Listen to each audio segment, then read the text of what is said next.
मित्रों, जिसने गीता को नहीं जाना उसका जीवन व्यर्थ है। किंतु आज के व्यस्त जीवन में हमारे पास गीता अध्ययन का समय ही कहाँ है। आपकी इस समस्या के समाधान के लिए इस चैनल पर प्रतिदिन प्रातः 6 बजे क्रमानुसार गीता के एक श्लोक पर वीडियो लाया जाता है। केवल 5 से 10 मिनट के हमारे वीडियो को प्रतिदिन देखकर आप संपूर्ण गीता का अध्ययन पूरा कर सकते हैं।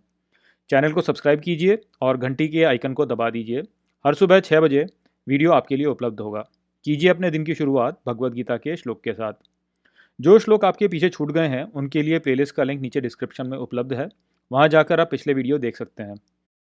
चलिए आज के वीडियो को आरंभ करते हैं। नमस्कार मित्रों। तो आज भगवद गीता के पहले अध्याय का अंतिम वीडियो है और आज के वीडियो में मैं आपके समक्ष जो भगवद गीता का पहला अध्याय है उससे संबंधित एक परीक्षा प्रस्तुत करने वाला हूँ।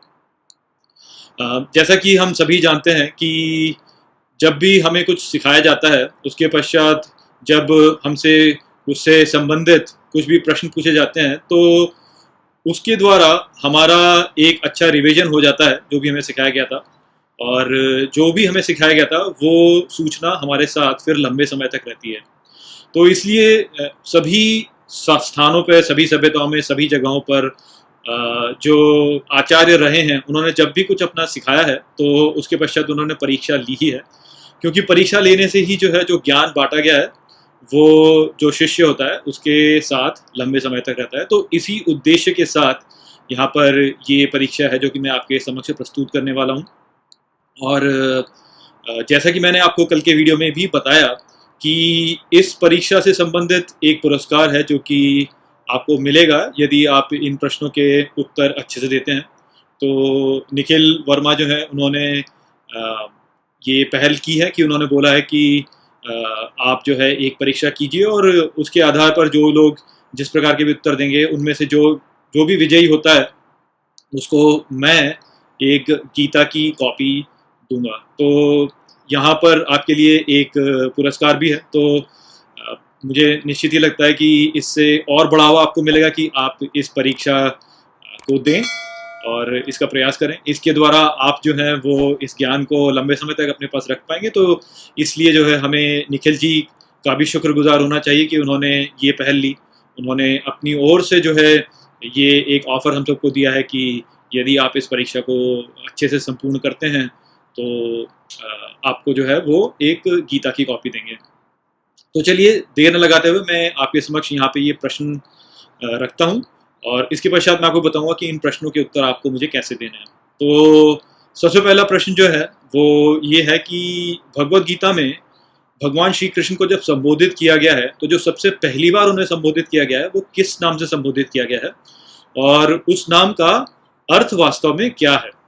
तो इस प्रश्न को मैं फिर से एक बार रिपीट कर देता हूँ कि गीता में भगवान श्री कृष्ण को सबसे पहली बार किस नाम से संबोधित किया गया है और उस नाम का अर्थ वास्तव में क्या है। दूसरा प्रश्न कि भगवद गीता में अर्जुन को एक ऐसे नाम से संबोधित किया गया है जो कि भगवान हनुमान से संबंधित है, और आपको ये बताना है कि ये कौन सा नाम है और अर्जुन को ये नाम कैसे मिला। एक बार फिर से मैं दोहरा देता हूँ इस प्रश्न को। भगवद गीता में अर्जुन को एक ऐसे नाम से संबोधित किया गया है जो कि हनुमान जी से संबंधित है। वो जो नाम है वो कौन सा नाम है और वो नाम अर्जुन को कैसे मिला। तीसरा प्रश्न जो है वो शंखों से संबंधित है। तो जैसे गीता में बताया गया है कि सभी लोगों ने अपने शंखों में फूंका, तो उसमें जो है बहुत से योद्धाओं के शंखों के नाम बताए गए हैं। तो जो ये प्रश्न है वो ये है कि युधिष्ठिर के शंख का क्या नाम है और उनके शंख का ये नाम जो है वो क्यों है। तो मैं फिर से एक बार दोहरा देता हूँ प्रश्न को कि जो युधिष्ठिर हैं उनके शंख का नाम क्या है और क्यों उनके शंख को इस नाम से बोला जाता है। चौथा प्रश्न जो है वो है कि गीता में एक एक व्यक्ति के नाम का उपयोग वृकोदर के रूप से किया गया है। तो आपको ये बताना है कि ये जो वृकोदर नाम है ये किसका नाम है और उनको वृकोदर क्यों कहा जाता है। तो मैं प्रश्न को फिर से दोहरा देता हूँ कि वृकोदर जो नाम है वो किसका नाम है और उनको ये नाम क्यों दिया गया है।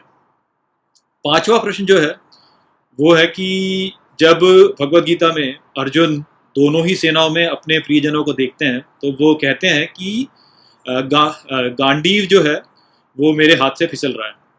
तो वो जब ये कहते हैं तो आपको ये बताना है कि इसके पीछे का जो दार्शनिक कारण है वो क्या है, या इसके पीछे का जो सिंबोलॉजिकल कारण है वो क्या है, क्या ये वास्तव में दर्शाता है। तो मैं प्रश्न फिर से दोहरा देता हूँ कि जब अर्जुन ये कहते हैं कि गांडीव मेरे हाथ से फिसल रहा है, तो इसके पीछे का जो रूपक है वो क्या है, यहाँ पर क्या आपको दिखाया जाना चाहा है, वो आपको यहाँ पर अपने इस प्रश्न में जो है आपको मुझे समझाना है।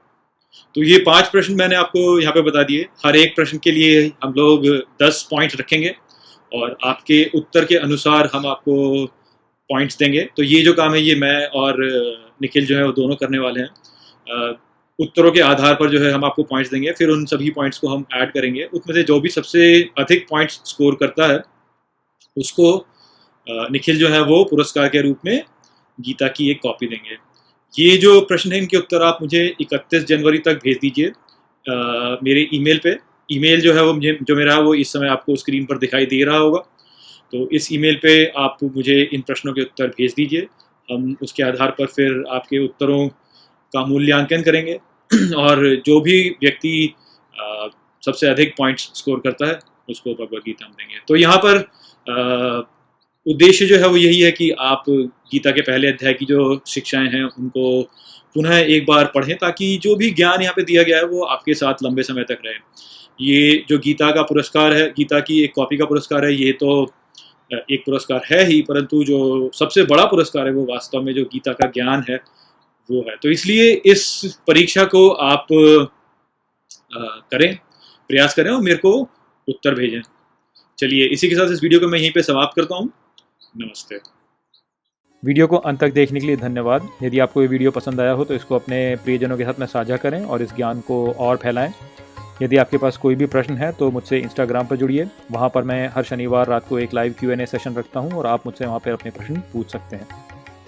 जय श्री कृष्ण।